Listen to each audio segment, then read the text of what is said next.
कंगना रनौत पर मंडी से चुनाव लड़ने को लेकर आपत्तिजनक टिप्पणी की गई। इसी बीच लोक गायिका नेहा सिंह राठौर की तुलना पॉर्न स्टार मियां खलीफा से की गई, जिससे वह काफी नाराज है और उन्होंने देश के प्रधानमंत्री नरेंद्र मोदी से सवाल किया है कि क्या वह देश की बेटी नहीं है। दरअसल ट्विटर पर इस वक्त मियां खलीफा और नेहा सिंह राठौर की तस्वीर को वायरल कर उनकी आपस में तुलना की जा रही है। मियां खलीफा एक पॉर्न स्टार है जो अडल्ट फिल्मों के लिए जानी जाती है, जबकि नेहा एक सम्मानित लोक गायिका है। ऐसे में नेहा ने एक पोस्ट शेयर कर दावा किया है कि बीजेपी के लोग उनकी छवि को खराब कर रहे हैं। नेहा ने एक ट्वीट शेयर किया है जिसमें उनकी तस्वीर के साथ लगाकर लिखा गया है, क्या ये चेहरा कुछ मियां खलीफा से नहीं मिलता है। इस पोस्ट को जिसने शेयर किया है, नेहा ने उस शख्स का नाम छुपा दिया है, लेकिन कैप्शन में उन्होंने लिखा, क्या सिर्फ कंगना रनौत ही देश की बेटी है? बीजेपी की मीडिया को तो सिर्फ उनका ही अपमान दिखता है। आज सुबह से ही पॉर्न स्टार मियां खलीफा के साथ मेरी फोटो लगाकर बीजेपी के आईटी सेल और छुट भैया नेता ट्रेंड करवा रही है और मुझे प्रताड़ित कर रही है। वो किसी ज्ञानी को नहीं दिखता। मोदी जी के तथाकथित परिवार से बचने की लड़ाई या मुझे अकेले लड़नी पड़ेगी? ऐसे बचाई जाएगी बेटी? मुझे अपने परिवार वालों से बचाइए, ये लोग मुझे अपमानित कर रहे हैं। बता दें कि कंगना रनौत के हिमाचल प्रदेश की मंडी से चुनाव लड़ने की खबर के बाद सुप्रिया श्रीनेत के ट्विटर हैंडल पर कंगना की एक रिवीलिंग ड्रेस वाली तस्वीर शेयर की गई थी, जिसके साथ एक भद्दा कैप्शन लिखा था, जो था, मंडी में भाव क्या चल रहा है कोई बताएगा।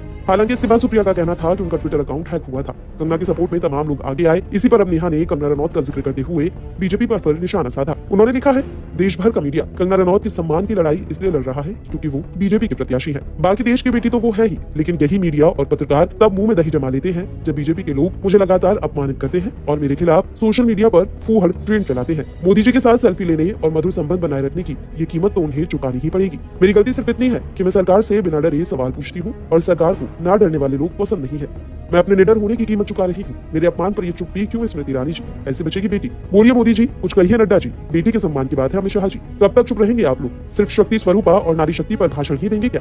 दरअसल कांग्रेस प्रवक्ता सुप्रिया श्रीनेत के एक्स अकाउंट से किए गए एक विवादित पोस्ट से होली के दिन देश का राजनीतिक पारा चल गया था। कंगना को मंडी से बीजेपी ने लोकसभा चुनाव के लिए उम्मीदवार बनाया है और अचानक उनकी एक पुरानी तस्वीर सोशल मीडिया में सुर्खियों में आ गई। सुप्रिया श्रीनेत ने अकाउंट पर उसे शेयर किया। बीजेपी के तमाम नेता सुप्रिया श्रीनेत पर हमलावर हो गए और कंगना के बचाव में आ गए। सुप्रिया की पोस्ट के बाद कंगना रनौत ने एक्स पर पोस्ट कर इसका जवाब दिया। कंगना ने कहा कि एक कलाकार के रूप में मैंने अपने करियर के पिछले 20 वर्षों में हर तरह की महिलाओं की भूमिका निभाई है। क्वीन में एक भूली लड़की से लेकर धाकड़ में एक आकर्षक जासूस तक, मणिकर्णिका में एक देवी से लेकर चंद्रमुखी में एक राक्षसी तक, रज्जो में एक वैश्या से लेकर थलाईवी में एक क्रांतिकारी नेता तक। कंगना रनौत के जवाब के बाद सुप्रिया श्रीनेत बैकफुट पर आ गई। उन्हें बड़ी गलती का एहसास हो चुका था। पहले तो सुप्रिया श्रीनेत ने अपनी पोस्ट को डिलीट किया और फिर एक्स पर पोस्ट कर सफाई दी। वहीं सुप्रिया श्रीनेत की टिप्पणी पर केंद्रीय मंत्री स्मृति ईरानी ने भी सोशल मीडिया पर लिखा कि राजनीति में कंगना की शुरुआत ये नहीं दिखाता है कि आप कौन है, बल्कि ये दिखाता है कि उन्होंने क्या किया है और आगे भी करने में सक्षम है, क्योंकि वे समझ नहीं पाते कि संघर्षों का सामना कर मुकाम पाने वाली महिलाओं के साथ कैसे व्यवहार किया जाए। जीत की ओर मार्च करें, विजयी भव।